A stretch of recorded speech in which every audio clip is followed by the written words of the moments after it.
Morning बच्चों, आज मैं आपके लिए सामान्य ज्ञान के लिए एक टॉपिक लेके आया हूँ। मौसम के आधार पर भारत में फसलों को तीन प्रकार में विभाजित किया जाता है, जिसमें पहला जो प्रकार है उसको बोलते हैं रबी, दूसरा है खरीफ और तीसरा जायद।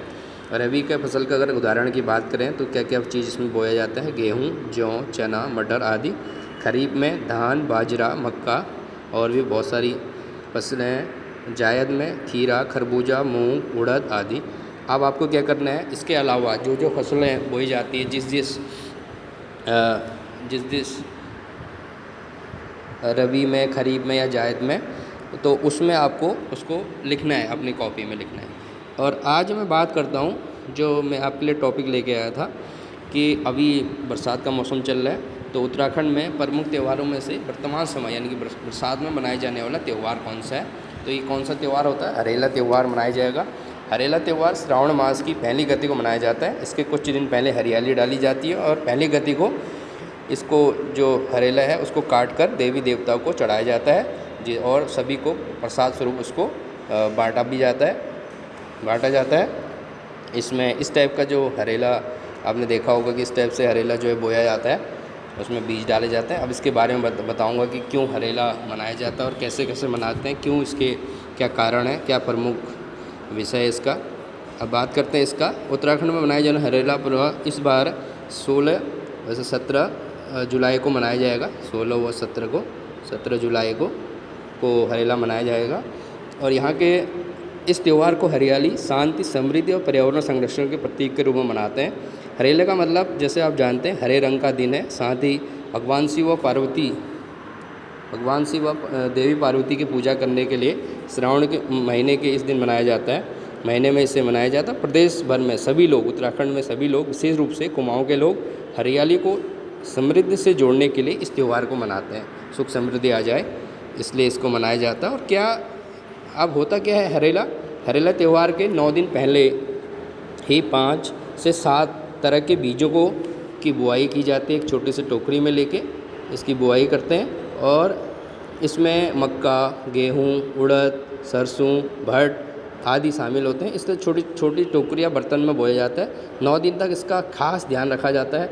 इसको 8वें दिन इसकी गुड़ाई करके कलावे में बांधा जाता है, जिससे 9वें दिन आसानी से काटा जा सकता है। और 9वें दिन यानी कि हरेला जिस दिन होता है उस दिन उसकी पूजा की जाती है। साथ ही इसे भगवान और देवताओं को चढ़ाया जाता है। और वहीं इससे निकलने वाले छोटे छोटे पौधों को एक दूसरे के कान, सिर पर रखा जाता है और जीवन में इस तरह हरियाली रहने की कामना की जाती है कि हमारा जीवन भी इसी तरह हरियाली रहे, हरा भरा रहे।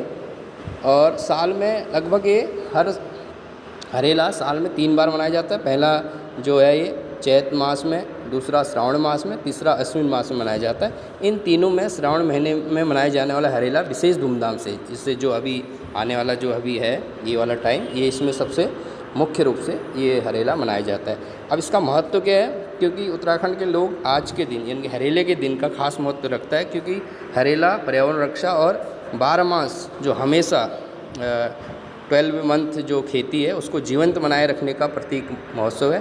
क्योंकि हरेले का त्यौहार ये मनाया जाता है कि इसकी पूजा करने से, और इसकी एक प्रथा है कि जो हमारी खेती है वो 12 मास रहे और हम ऐसे ही फले फूल रहें, ऐसे ही स्वस्थ रहें, खाने को मिलेंगे तभी हम काम कर पाएंगे। और माना जाता है कि हर किसी को खेती से जुड़े रहना चाहिए और हरियाली की पूजा करनी चाहिए ताकि अनाज की कभी कमी ना हो। इसलिए इसमें 7 या 9 तरह के बीज डाले जाते हैं। तो इसीलिए ये हरेला त्यौहार मनाया जाता है कि हम भी, क्योंकि आजकल आपने देखा होगा कि मनुष्य जो है खेती से काफ़ी दूर भागता जा रहा है। लेकिन अगर आप सोचो, अगर जिस दिन हमें खाने को नहीं मिलेगा, अगर कोई खेती नहीं करेगा तो अनाज कहाँ से उगेगा, और अनाज नहीं उगेगा तो हम काम खाएगा कैसे, और खाना नहीं खाएंगे तो हम काम कैसे करेंगे। तो एक दूसरे से कनेक्टेड है। तो जितना हम अपने पर्यावरण से, अपने खेती से जुड़े रहेंगे उतना ही हम स्वस्थ रहेंगे और उतना ही हमारा विकास होगा।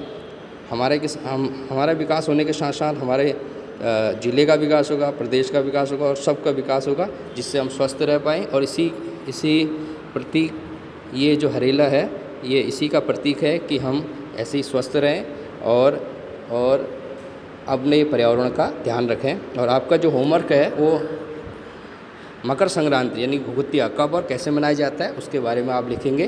अपनी सामान्य ज्ञान की कॉपी बनाएंगे और उसमें उसका डिटेल लिखेंगे और बाकी अगला टॉपिक मैं अगले वीडियो में लेके आऊँगा। तब तक के लिए धन्यवाद।